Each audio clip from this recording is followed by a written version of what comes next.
But then came one of the most debated decisions of the modern political history, creating a short but a very powerful experiment, popularly known as the Paris Commune. So India chose its own path, democratic socialism. Socialism uses a different perspective that the competition was a part of the animal kingdom, but humans are not mere animals. History was always divided between two sides. On one side was capitalism, where a small group of people control everything. And on the other side, there was communism, radical attempts to erase inequality overnight. Both extremes created new problems. One exploited the people and other controlled them. And in the space between these failures, there rose a new concept, a new idea that rejected exploitation without demanding total control. An idea that believed fairness can exist without destroying freedom. It believed that society grows together when people rise together instead of fighting each other. Yes, this idea was known as socialism. Before digging deep into the facts, follow Sapiens Speaks for more such informative content. Socialism begins with a simple belief that society grows when people collaborate instead of competing endlessly. Everything we depend on, roads, bridges, factories, electricities, PSUs, etc. Everything is built by many hands, so the benefits should reach everyone who contributes, not only to those who own land or capital.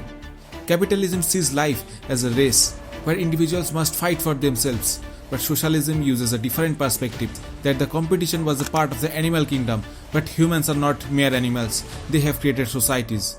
And the societies progress when people lift each other, because no major achievement is truly individual. In a socialist view, a nation's assets, farmland, power plant, big industries, transport systems are collective achievements. Many people contributed to build it, so the reward must not be limited to a small group. This does not mean that everyone becomes exactly equal. It means no one should be denied dignity, basic services, or the chance to improve their life. And to understand how these ideas look when tested in the real world, we have to go to Paris in the year of 1871. In 1871, France lost a war and the common citizens took control over the whole of Paris, creating a short but a very powerful experiment, popularly known as the Paris Commune. It lasted only 72 days, but it demonstrated what a cooperative society would look like. The old army was dissolved and replaced with a citizen militia, and education was separated from religion. Equal schooling for both boys and girls were introduced. Child care centers were introduced so that the women could work freely. Empty buildings were turned into housing for the poor, and the officials could be removed whenever they are found doing any misuse of their power. The commune wasn't perfect, but it was the first attempt to run a city through collective approach, public control instead of authority imposed from above. Its influence spread across Europe and later inspired countries searching for their fairness, including our India. When India became independent in the year of 1947, it faced severe poverty, deep inequality, and almost no industrial base.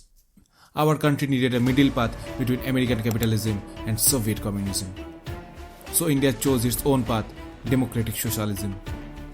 Under PM Nehru, India focused on building dams, power plants, scientific institutions, and universities, ensuring that the development benefits should reach the common people of India, not just the wealthy ones. In 1969, banks were nationalized so the rural areas could access credit. The Green Revolution helped India to become food secure. And the cooperative movement, especially Amul, showed how communities could successfully work together and manage productions together. But then came one of the most debated decisions of the modern political history. In 1976, during the emergency period, Indira Gandhi added the word socialist in the preamble of the constitution. It was presented as a commitment to fairness. But the decision was extremely controversial, and citizens had no space to question the stance. After the Soviet Union collapsed, intelligence findings from the Mitrokhin archives revealed that how strongly KGB, the secret service of Soviet Russia, had influenced our Indian politics in the 1970s. Historians still debate the exact extent, but Soviet ideological pressure played a crucial role. So yes, India officially embraced socialism, but the way it happened remains disputed even today. Despite this, the welfare programs of India, like the subsidized food, rural development guarantee, free education, and public healthcare, continued to reflect socialist ideas woven into the country's foundation.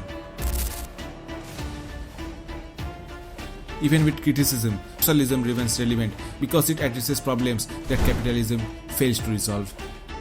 Countries like Sweden, Norway, Denmark, Finland use a very successful form of socialism, where private businesses exist, but essential services such as healthcare, education remains accessible to all under the state. They prove that the economic growth and the social fairness do not have to be enemies. And in this balance, socialism becomes a reminder that development must be measured not just by the wealth of the richest, but by the dignity of the poorest. Follow Sapiens Speaks for more truths they never taught you.